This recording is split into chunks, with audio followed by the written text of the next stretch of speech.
Well, now we're going to prune a Pinot Noir vine, and this is a very established block of Pinot Noir. In fact, it was planted back in 1984. It's East Rincon Block 2, and unlike the Chardonnay, which is typically cane prune, this is a spur pruned vine. And Kevin's going to demonstrate exactly how to prune the vine, but would you like to give us a little background on spur pruning and what we're trying to accomplish here? Sure. As you see here, we have an established piece of wood here, which we call the cordon, that once you establish it in this first 3 years of existence, you really don't ever touch it again.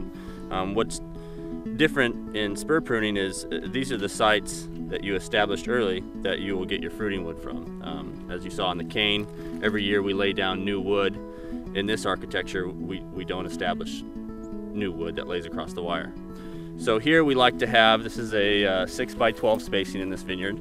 So we try to have 6 spur positions on each side of the arm, and we have 1, 2, 3, 4, 5 here. 1, 2, 6 on this side. And in farming, everything's not perfect, so we try to get a high majority of 6 per side. There's a few things that we look for when we go through and prune a spur prune vine. First, as you can see here, these spur positions gradually grow every year. It's just the way things happen. So every year we try to choose the next site that will actually lower the spur site. Secondly, we count how many buds, and that's dictated over past experience, Brian's experience in the vineyard, and what's best for the vineyard. And here we normally do a basal 1 bud, which is typically 2 buds shown, 1 down here and 1 here. Thirdly, we try to get all the buds going in the same direction, and they would run in parallel with this wire that you see here. Obviously that's not always possible, but as the pruners are going through, those are the 3 things that we really want them to look at. So here,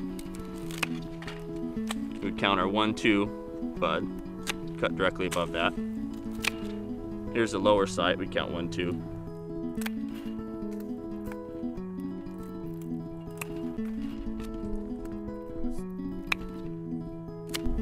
In this case, as you see here, we try to choose, in most cases, the lower site. Here obviously is much higher than this, and in this vineyard we're trying to lower our spur sites. Secondly, we'd count the buds, and here, like I said, we go a basal +1. So there's our basal +1. And Kevin, could you show us exactly where the shoots are going to grow Sure. for this year? These 2 sites right here, just like before, these white cotton sites, these are our bud sites. And typically we'll have 2 shoots come out of every spur. Sometimes, as you can see, there's some latent buds down here that will push, but later in the year we'll go through and clean all those off. What kind of crop do you think we're going to have here this year? Well, I think in this Pinot Noir vineyard here in East Rincon, we should be just at 1.5 tons this year. And when do you think these vines will start growing? We should hit bud break in this vineyard somewhere in February.